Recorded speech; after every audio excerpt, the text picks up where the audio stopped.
Hey, everybody. Great to see you. Great to hear from you. We're going live from our Champions League bunker. Mauricio, Pedroza. I am Max Bretos. We're reviewing match day 5 of the Champions League. Intense. Look, Intense. we had Manchester United, Manchester City, Juventus, Real Madrid, Bayern Munich all in action. And it was kind of dull for a moment, but then things, as it usually does, became alive in a big way. And we're going to begin at Old Trafford. Okay. Yes, I think we have to.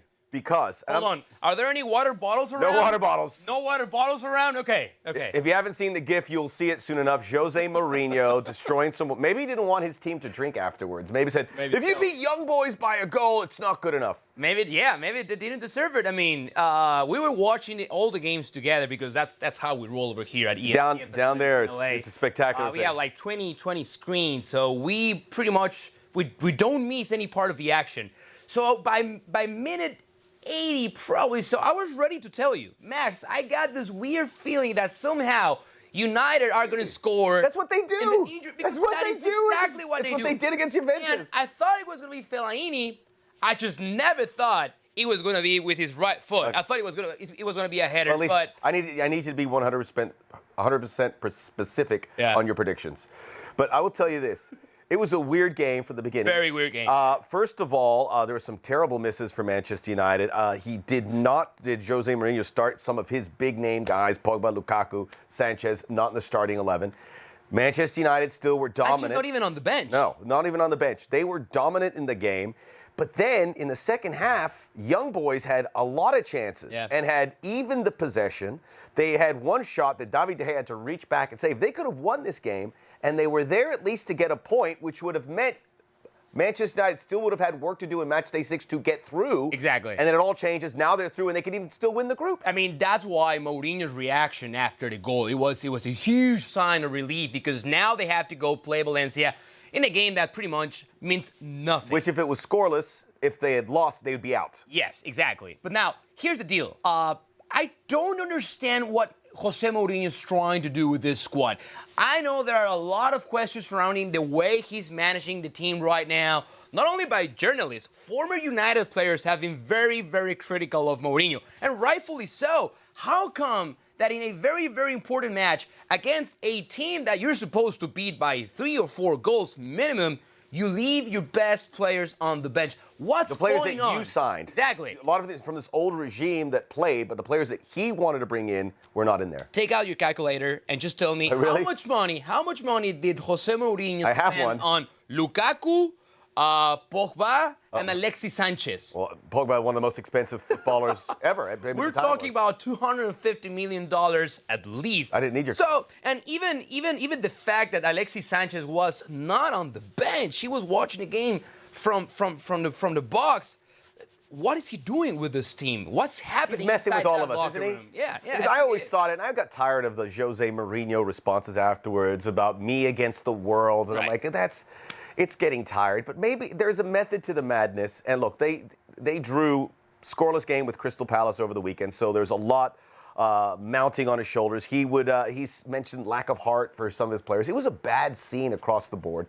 And you say if it ends up scoreless for Young Boys like this is, I mean, as low as they have gotten, you figure they could get lower. And then it's all changed. Look, it's all changed, and now he's not a genius. He's not the special one again, but there's something to it because they were able to pull through. Let's just put it out there. Just like it did against Juventus. Any other manager with these results, he probably would be out of a job right now.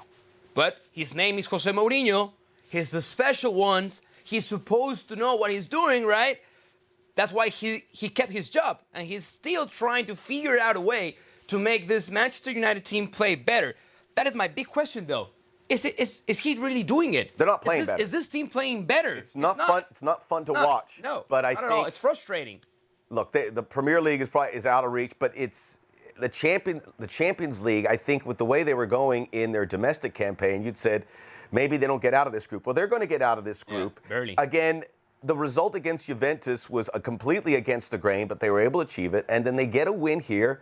It wasn't pretty, by hook or by crook. It's survive and advance, as they say in March Madness, but he was able to do it. And if he can get you to that final 16, teams aren't going to want to play them. Look at what happened. They go play the Juventus and get that surprising result, but then they go back to England, play at the derby against Manchester City, and they just get destroyed by Man City, right? It wasn't even close. it wasn't even close. So Jose Mourinho has a lot on his plate. I don't think he has the trust of his players, which is a big, big concern. But again, it's Manchester United.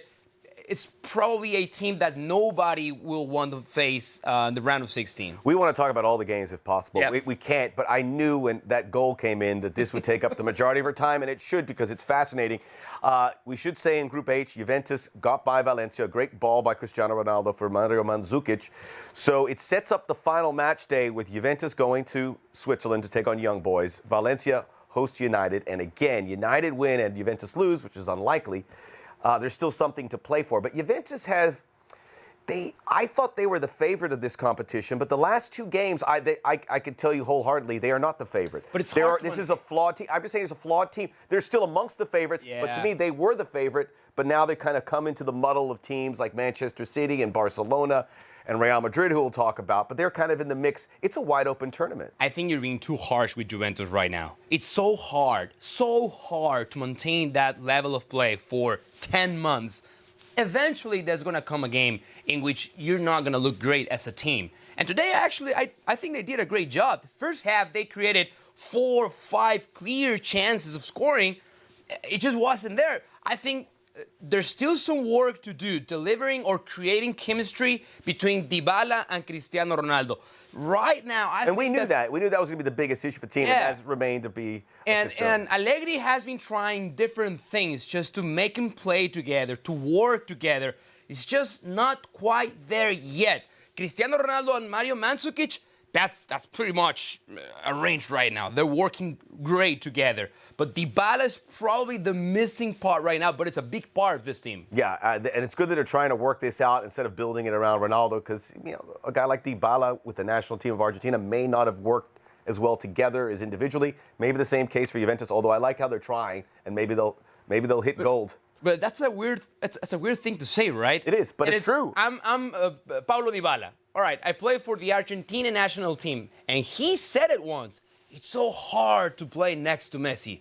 I don't know if I feel comfortable playing next to Messi. Dude, it's Messi. You got to find a way. And now you're playing alongside Cristiano Ronaldo, and you can't find a way to play along two of the best players ever? I buy it. That's weird, man. Because you have to defer to them. It's their team. I play well with you. You're one of the best ever. show. And I make no excuses. I'm right here playing alongside you, dude. If you put it that way. All right, let's move on to Real Madrid. This was the result of the round because they went to Roma, who both these teams tied on points. If there is a winner, they're going to probably take the group, and Real Madrid was that team. There was a miss here. Yeah. Cengic Under put it over. Nice. I know that. That's the low-hanging fruit here. Yeah. But it's one of the easiest chances, easiest chances you could have seen missed. And from that point, Real Madrid turned. Gareth Bale would score, and they walk out pretty comfortable winners. Real Madrid's another team like Manchester United that you want to bury. They lost to Eibar by 3 goals. They're 6th place in La Liga right now. You want to say, what's wrong with them? And then they get this result. They're going to win the group. To me, I feel like Roma, this is on you. You had a chance. Oh, This wasn't gold standard Real Madrid. But remember last year in the Champions League, they finished second to Tottenham Hotspur, and we're like, this is the year they fall. They won it. They do. This is as they're dangerous, and even though they don't look perfect, and even though they don't have Cristiano Ronaldo, this is a team that can win this thing again. I've been reading the comments on Twitter, and everything's the same. It's like, hey, this is exactly what this team does. They are used to this. They don't look great for 6 months, and then come February, March, April, they're gaining momentum. Come May, they make it to the final, and they win the final. That's how they did it 3 years in a row. Now, there's a big difference, you guys. Big difference. Manager's not there. Santiago Solari is not Zinedine Zidane. And Cristiano Ronaldo, Mr. Champions, is not there. Today had to be like great individual plays by Gareth Bale, Karim Benzema with a great header assist for the second goal. But then again, if we go back and watch just the first half, Roma should have won that first half for 2 goals. Yeah, at it's least. messy. So big question marks for Real Madrid making it to the round of 16. But again, like you said, it's like Manchester United. You just do not want to face teams like that. Yeah, Roma is. I think you have to be worried because they're way off the pace in Serie A. But Well, like Real they are going to Madrid, get pretty through much. here. They're going to get through here. Remember, they made the semifinals, so this is going to be a pretty compelling game as well for that team. I think we can move on to Manchester City. Sure. That was your rooting interest. Yeah. They were taking on Lyon in France. Again. Lyon led 1-0. It tied 1-1. And they scored immediately after A couple Lyon. of notes on that game. They scored immediately after Lyon. Lyon go up 2-1. And Twice, first of all, may I say, I am the president and CEO of the League of Maxes. So Maxwell Cornet, I salute you. And you get free membership in 2018 and 2019. I'm going to have to charge you after that. He's very excited, I guess. Yes, so us Maxes stick together. But Lyon, again, let this one slip away. And the way, 2-1, 82nd minute or so. Corner kick for Manchester City, and who heads it in? Kun Agüero, who is 5'6", yeah, 5'6", something like that. Probably shortest guy on the field. Free header, and I go, Lyon, you really let this one go through. So this is a tough one for Lyon. They've been impressive. We'll see them in the round of 16. They have some work to do. Shakhtar Donetsk won, so they might be able to pass them, and they play each other. But this is leaving points on the table. Manchester City have been great, top scorers in the Champions League. They scored the 2 goals, but this is a game that Lyon, I think, should have won. But they also play great defense. And this is the second time in 21 games that they concede 2 or more goals. Twice, both times, to Lyon. So Lyon has been the only team that really has put Manchester City under pressure. They did it at Manchester when they won that game, the only defeat that City has suffered this soccer year. But then again, whenever you need a reaction, an immediate reaction, you get it. And look, it was both times on set pieces. That's not probably the way Man City is used to score under Pep Guardiola. But again, it was a great game to watch. Both teams wanted it. I think Lyon, first half, played fantastic, put Man City against the ropes. But the second half, we saw that Man City play that really is up here to this level. Fast passes, first touch, second touch, the way Silva is managing the midfield with just great chemistry with Kun Agüero, Leroy Sané, even Raheem Sterling's playing great lately. I wanted to say... has been great too, guys. Yeah, like 3 weeks ago, I was ready to say that Juventus was the clear favorite to win the Champions League. Right now, I gotta give it to Man City. But not clear favorite, but the favorite. No, it's just another favorite. Okay. I think it's Juventus, Man City, and we'll see what Barcelona has to say tomorrow. I'm a little worried about the Premier League and how it's preparing these teams. Last year, I'm not an English league hater. Last year, I thought that was their year. I thought Man City and Liverpool could have won it. Liverpool almost did. And you remember I was picking Liverpool, screaming it to everyone. My prediction I fell on my face.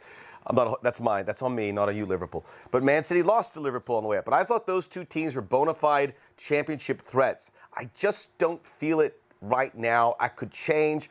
I think Man City looked sharper in a lot of ways in the Champions League alone last year. I liked them a little better.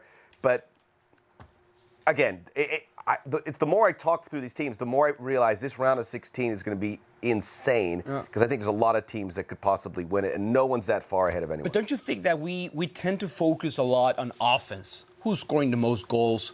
Who's the best player from midfield playing? That's what I like about Man City. They just score goals. That's a very well balanced team. Look, that first goal by Cornet was the first live action goal Man City conceded since October 2nd. That's a month and a half without conceding a live ball goal. It was 2 penalty kicks, and then that was it. And they have lost just the 1 games out of 21. So when we talk about great teams, we got to talk about balance. And I think so far, Man City are the most balanced team so far. Okay. They'll run into better defensive teams, but we'll see. Now, time for our hot take. Okay. One hot take that we saw that came out. This is not really a hot take. This is just an announcement that I'm really thrilled to mention. Ajax, for the first time in 13 years, will be going to the knockout stages of the Champions League. I first started watching European Champions League, European Cup, European leagues in the mid-90s. And Ajax were the team everyone wanted to pull for. They played beautiful soccer. Dennis Bergkamp, Mark Overmars, Patrick Zadorf. The list is... The divorce. Go to Wikipedia and type in 94-95 Ajax team, which is when they won the European Cup. And look at that roster. Jari Litmanen, the great Finn. That roster was deep. It was just incredible. It was one of the best rosters you've ever... Was it goalie Van der Sar? Was it Van der Sar? Was it already Edwin Van der Sar? Yeah, I think it was. Maybe so, yeah. And then a lot of these guys took off. I have the list of players. I should have it, but I'm a little bit... Let me see. Do I have it here? Oh, yes. Did I miss anyone? Overmars, Kaku, Patrick Kluivert. They're the sleeping giant of European soccer, and I hope they come back. That's a hot take. This is a harder take. I'm not picking this game just yet. Ajax hosts Bayern Munich in round 6. Yeah. If Ajax win, they win the group. This is not a talent-laden team like that team in the 90s, but for them to pip ahead of Bayern Munich, who had 2 goals from Arjen Robben, and a goal from Ribéry, and all the old guys scoring. This could be a real statement. Just good to see the development. Will they keep these players? So far, they're keeping some of these young players around. So I'm really excited about Ajax.